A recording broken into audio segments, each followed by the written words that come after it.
Welcome to this educational video, where we will explore the common law of dismissal. This content is primarily for students, but might be useful for others hoping to learn about employment law. It does not constitute legal advice. My name is Declan Olula, and I am Neil's virtual assistant. A good understanding of the common law will allow you to make more sense of the Unfair Dismissal Act, and particularly the definition of dismissal in that act.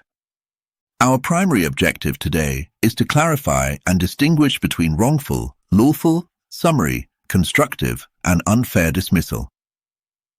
First, wrongful dismissal. This type of dismissal occurs when an employer directly breaches a specific provision or term within the contract of employment. It's a contractual matter, focusing on the employer's failure to uphold their part of the agreement.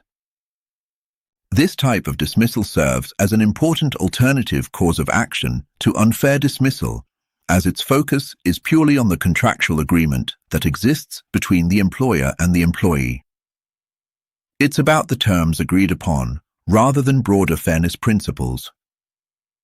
Because wrongful dismissal is based on the employment contract, the usual contractual remedies are available to the plaintiff employee in a normal court, as an alternative to going to the Workplace Relations Commission under the Unfair Dismissal Act.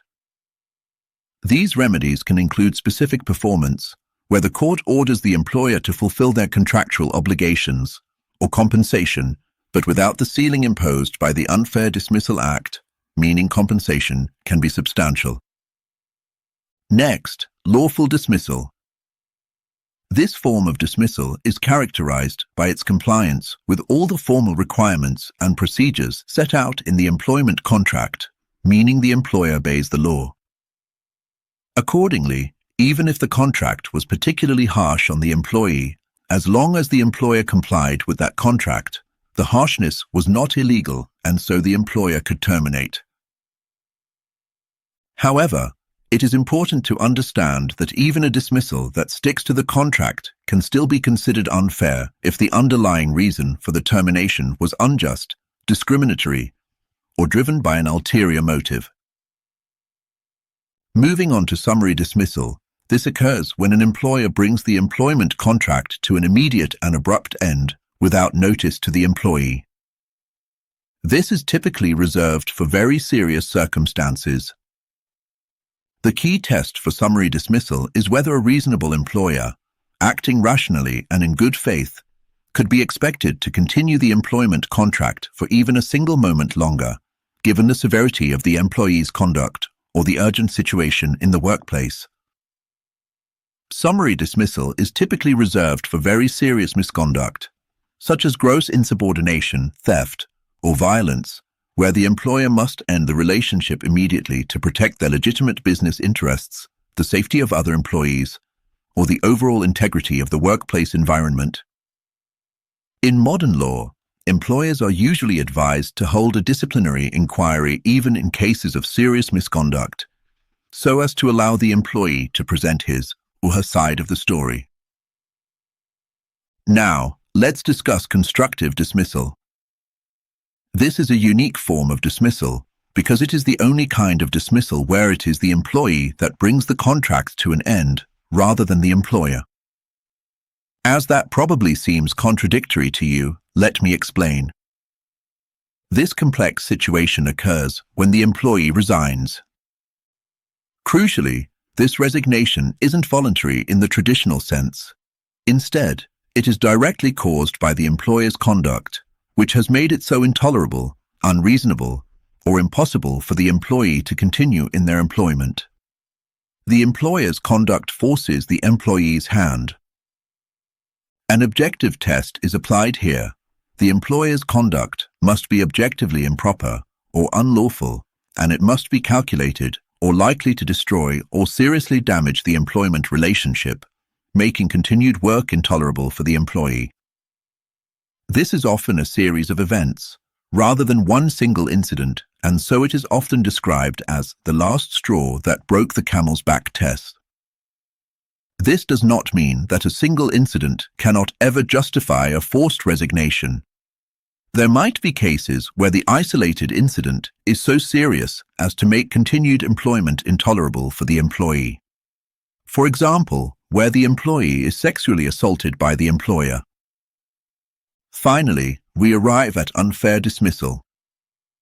This is a distinct category where the reason for the dismissal is considered arbitrary, unjust, or unfair, even if the employer has technically complied with the letter of the law regarding contractual notice or procedures.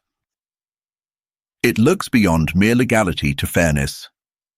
This aspect of dismissal is primarily governed by the Unfair Dismissal Acts, which provide a framework for what constitutes fair reasons and procedures for dismissal. This is in contrast to traditional common law, which historically only recognized dismissals as either lawful or unlawful, without explicitly addressing the concept of unfairness. To summarize these critical distinctions, wrongful dismissal is about a direct breach of a specific term within the employment contract, leading to the availability of contractual remedies for the aggrieved party should they choose to sue in a civil court. They can alternatively pursue an unfair dismissal claim in the WRC. Lawful dismissal is where the employer adheres to all the formal and procedural requirements of the contract.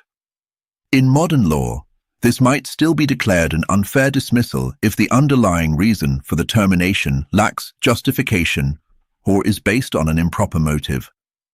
Summary dismissal is characterized by an immediate termination of employment without notice, typically reserved for instances of serious misconduct. The core consideration is whether a reasonable employer could realistically continue the contract under such grave circumstances. Constructive dismissal involves an employee resigning from their position, but this resignation is caused by the employer's intolerable conduct, which is objectively improper or unlawful, effectively forcing the employee out. And finally, unfair dismissal specifically addresses situations where the reasons for termination are arbitrary or unjust, even if legal procedures were technically followed. This area is now governed by the Unfair Dismissal Acts. Understanding these distinctions is important to remember when analyzing the meaning of dismissal in Section 1 of the Unfair Dismissals Act 1977.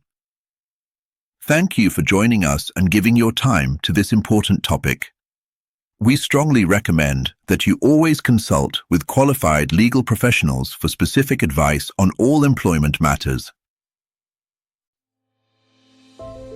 This video was written, directed and produced by Neil Van Dockum, who asserts copyright over its content as protected by the Berne Convention.